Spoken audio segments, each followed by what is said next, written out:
Bora, pessoal, para encerrar esse dia, esses 2 dias de muito conteúdo que rolou por aqui. Eu tô bem cansadinho de tanta coisa que eu absorvi, porque eu tenho o privilégio que eu consigo aprender através da vivência dos outros e dessa forma também compartilhar com vocês. E nesse último papo a gente vai falar de fusão e aquisição, como que isso acontece. E aí a minha convidada é a Rafa Sechinel, é assim que pronuncia? Sequinel, Sequinel, aí, ó. italiano. Italiano chique. Os nomes importados, né? É, Ela é diretora comercial, era da Fides, agora tá na TOTUS. Como é que tá isso? Me conta. Que no ela tá vivendo momento um de híbrido. M&A aí, né? Então, tá juntando tudo. É um prazer, Rafa, ter você aqui com a gente para discutir principalmente sobre o que você viveu dentro desse. Porque, assim, gente, uma fusão não acontece assim. Não, Ela tem todo um processo de namoro, casamento, ali vai até que acontece. E aí existe uma infinidade de processos, tanto de negócio quanto de pessoas que a gente precisa fazer dentro disso, né? sim, perfeito. Inclusive, muito legal tu trazer isso de namoro e casamento, que a última analogia que a gente usou em uma das reuniões foi é igual tu mudar de apartamento, acabou de casar e vão Uhum. morar juntos. Na casa de uma pessoa, o café era feito de um jeito. Na casa do outro, o café era feito de outro jeito. E agora, como faremos o café juntos, né? Pensando aqui numa ideia de duas empresas que estão fazendo essa integração, independente de um M&A ou uma fusão, Uhum. porque no fim do dia a gente precisa integrar. Queria só aproveitar e fazer também a minha audiodescrição. Então, sou uma mulher branca, cabelos castanhos escuros, um pouquinho abaixo dos ombros, estou com uma regata preta e muito feliz de estar aqui com vocês, finalizando esses 2 dias de muito conteúdo e todo mundo aí com a cabeça fervendo de muitas coisas para fazer depois de tudo que aprenderam aqui. Eu pedi para eles fazerem os resuminhos que eles anotam no caderninho para fazer no LinkedIn depois. Ai, Alguns já ótimo. começaram a fazer, Rafa. E é muito gostoso de ver o impacto que gera lá do outro lado. E que a gente estava falando antes nos bastidores, a TOTUS é uma empresa gigante, a Fides era um pouco menor aí durante o processo. É normal que aconteça que a maior engole a menor, mas com vocês houve esse cuidado para nivelar, né? Pelo que você estava Sim. falando. E da Fides eu conheço muito o Gabriel com os gritos dele pelos eventos, berrando voa Fides para lá e para cá. Inclusive, depois eu vou contar uma fofoca aqui, mas esse processo ele é muito complicado, porque vão ter choques de pessoas na mesma função, áreas que talvez são duas áreas vão ter que aos poucos se integrar, ou também vai ter a decisão de continuar funcionando separado como BUs diferentes, mas é uma teia que você precisa construir para chegar e não vai ter um final da história, mas para chegar num ponto de equalizar tudo, né? Porque é muita Sim. coisa para olhar, né? Sim, perfeito. Uma estratégia que a TOTUS utilizou, inclusive no processo, né, com a FIDS, é muito voltado de um olhar para o crescimento. Então, olhando essa oportunidade onde as duas empresas juntas têm um potencial de mercado muito maior, existe um desafio muito além do que uma conseguiria sozinha e a outra também, onde a gente acaba abrindo novas oportunidades. Um trabalho diferente, sem dúvida nenhuma, porque cargos dentro de uma empresa com 100, 200 colaboradores tem um perfil, porque a demanda não é tão grande, então um mesmo profissional Todo mundo se conhece, basicamente. todo mundo se conhece, um mesmo profissional, ele faz muitas atividades, né? Ele leva o processo de ponta a ponta em algumas vezes. E quando a gente fala de uma estrutura com mais de 10 mil colaboradores, as carreiras já são diferentes, são cargos mais especialistas, o que a gente entende que também gera muito mais eficiência, mas que na pequena não dá para tu Uhum. ter uma pessoa para cada etapa Cada etapa do processo, independente da área que seja, né? A gente tem que ter alguém mais multitarefas para que a conta feche no final. E o que a gente mais percebe é essa diferença, de daí as pessoas escolherem, né, nas suas trilhas, tá, das várias atividades que eu fazia, qual delas eu mais me identifico, qual delas eu vejo mais perspectiva futura, onde eu vou conseguir de fato me desenvolver, me encantar e ter essa decisão. E aí é uma série de conversas, né, com todas as áreas, às vezes com áreas inclusive diferentes, porque nem sempre essa tarefa que a única pessoa da empresa menor fazia é em uma única área da maior, às vezes são em várias áreas, né?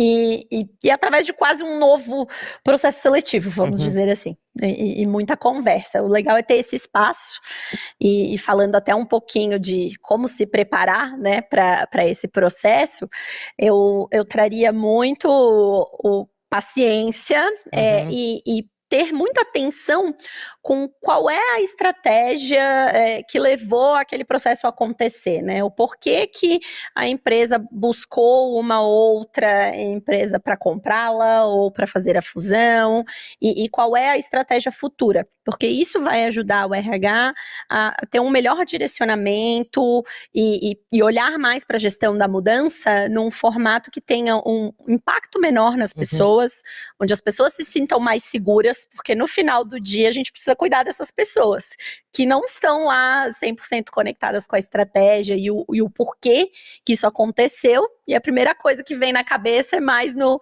e agora? Fomos comprados, somos a menor, vamos ser engolidos. Vamos ser engolidos, a cultura já era. Ou, por exemplo, vai surgir também aquele momento que parece aqueles filmes quando tem clones ou gêmeos, que dois iguais se encontram e fica, what? O que tá acontecendo? Que você vai encontrar alguém que tem uma função igual ou muito parecida com a sua. Aí vem na cabeça da pessoa, qual de nós dois que vai ficar? Que comecem os jogos, né? Mais ou menos assim. E é muito difícil, acho que você traz o ponto de comunicar, certo? É o principal, acho que é a comunicação nesse ponto de tranquilizar as pessoas. Primeira coisa, de não... Que o apavoro... Gente, mudou um supervisor de uma área, já gera um apavoro gigantesco. Imagina uma empresa entrando para a cultura de outra. E acho que principal, as duas culturas precisam conversar para encontrar o melhor caminho, porque se você impor uma cultura para outra, você vai perder gente, porque tem gente que ama a cultura da Feeds. Sim. E que talvez não se identifique tanto com a da TOTUS, se for imposta. Sim. Mas se ela for um processo que vai de aculturamento, assim como a gente tem quando entra na empresa. Sim. Onboarding ali, isso, né? vai ser mais tranquilo. O importante é, não é virou a chave. Sim, não ser nada top-down, né? Fazer com que as pessoas participem desse processo. Então, muita conversa, uma frase até que nos norteou bastante, e a gente falou recente, é calma, o melhor está por vir. Assim, nem ele faz uma fusão ou uma aquisição, na maior parte, né, dos casos, para reduzir. A pessoa faz pensando num crescimento, seja um crescimento de mercado, seja um crescimento no potencial do produto, da carteira de clientes, e assim por diante, porque as empresas não fazem estratégias pensando em como diminuir tanto de porte como de faturamento. Então, ter essa clareza de que, calma, a gente está pensando no melhor e a gente quer o crescimento de todo mundo, quer os melhores profissionais conosco, vamos continuar crescendo.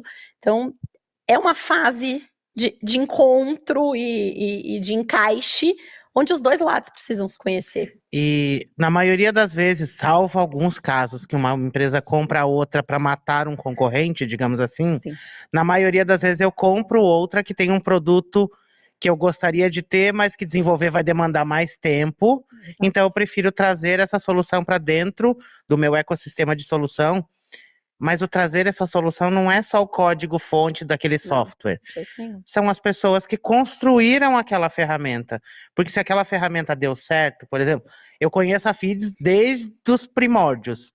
Então, é trazer quem desenvolveu, a essência daquele software veio da cabeça de alguém, de algumas pessoas. Sim. Quem construiu toda... Para ela ser vista pela TOTUS, por exemplo, para a TOTUS desejar ter a Feeds como uma solução dela, tem um trabalho de toda uma galera por trás, e não é só o software que está indo. Essa galera toda está vindo junto. E aí, nós, como RH, precisamos comunicar isso, tranquilizar as pessoas. Você não é só uma pecinha ali, você ajudou a construir aquela solução. É você que conhece os nossos clientes, é você que sabe fazer o onboarding, É você que sabe fazer uma call de venda, explicar o produto. Sim. E aos pouquinhos vai se miscigenando e tornando-se um time só. Mas quanto tempo que vocês já estão com a TOTUS nessa fase de transição? Fez 2 anos desde do signing ali, que a gente fez em 1º de setembro de 2022, e esse processo finaliza agora 31 de dezembro. Então, quase final. muito tempo, gente. Então, e muito tempo. E às vezes olha para o mercado, assim, se a sua empresa é alguém que está num processo de fusão ou aquisição, olha as empresas que passaram por esse processo, chama alguém do RH e fala, como é que foi? Vamos trocar uma ideia? Sim. Me explica. E aí você já está vendo que não é de um mês para o outro, não foram 6, foram 2 anos e pouco aí já, Sim. que a gente tem de processo de transição. E aí você ocupa eu brinco que algumas pessoas que eu entrevistei nessa edição são híbridos, que ao mesmo tempo que eles estão numa função dentro de uma empresa, é uma empresa que tem muito dado de RH. Sim. Então, ao mesmo tempo que você está dentro da TOTUS e da FIDS agora, exercendo esse papel ali no comercial, mas você também é a pessoa que desenvolve soluções. Então, ao mesmo tempo que usa, também vende. Então, tem muita coisa que a gente pode aprender com o nosso dia a dia para levar para essa ferramenta. E acho que a principal coisa é a gente manter a calma, como você falou, calma. Porque a gente é desavorado e quer fazer tudo. Não, mas agora vendeu, agora? O que vai acontecer amanhã? Não, calma, gente, amanhã a gente vai vir trabalhar, vai respirar, vai acordar, vai tomar café. Porque é comum quando, não, fomos comprados, pronto, o pessoal já começa a mandar currículo. Vou começar a mandar currículo porque daqui a pouco vou eu. Calma, acho que são fases. Sim. Para chegar até ao final agora do processo, com certeza vocês tiveram várias fases. A primeira fase foi divulgar para o mercado. Talvez, não sei como é que foi, Rafa, depois você me diz. Comunicar o colaborador, divulgar para o mercado e começar o processo de integrar marketing, ferramentas, financeiro. Eu lembro que no processo primeiro, até o e-mail agora é TOTUS de vocês. Sim. Tem até isso, gente, o processo de sair de um domínio de e-mail para o outro. Então tem E aí eu falo de planejamento nesse ponto. Quais são as etapas que eu vou seguir? E comunica para as pessoas quais são essas etapas. De todos os conteúdos que a gente falou, Rafa, muita coisa ficou em comunicação, liderança e a gente saber o que a gente está fazendo. A gente ter o conhecimento prévio para saber o que está fazendo. Então, foca nos seus líderes. Primeiro, não consigo falar com todo mundo? Foca nos líderes, que os líderes vão passar a mensagem. Perfeito. E comunica as etapas. Imagina se você, de surpresa, descobrisse que agora está terminando a fase do processo de transição. Você já sabia de tudo, então sua equipe provavelmente sabe, então vem vindo. Comunica para as pessoas para ninguém se sentir traído e com certeza a gente vai diminuir infinitamente aquela situação de pânico, porque a pessoa, não, eu sei o que vai acontecer daqui 3 meses, e se mudar também vai corrigir, mas comunica. Acho que vocês fizeram isso muito bem, pelo que eu conheço do povo da FIDS lá, de todo mundo que eu converso de lá. Sim, eu acho bem importante que o RH busque os fundadores, né, o CEO, e entenda de fato qual foi essa estratégia de aquisição que motivou, independente de ele poder abrir exatamente todos os detalhes ou não com os colaboradores, o RH precisa ter esse conhecimento, ele precisa saber para entender também até que ponto ele vai e o que ele pode dar de garantias e o que ele não pode, porque também fica uma situação muito ruim de dizer, fomos comprados, nada vai mudar nunca. Não. Ou ninguém vai ser demitido, a gente não sabe isso, gente. Vamos lá, ninguém tem bola de cristal. Até porque, mesmo se não acontecesse aquisição, e isso foi um tabu que a gente passou bastante na FIDS, você poderia ser desligado a qualquer momento, se você não estiver performando bem, se você não estiver entregando o que é esperado, se estiver com comportamentos tóxicos, né, ou que agridam a nossa cultura, você poderia ser desligado. Então, não existe isso de ninguém vai ser desligado, porque isso nunca existiu na empresa. Então, não é porque estamos aqui sendo, né, adquiridos que isso vai acontecer a partir de agora.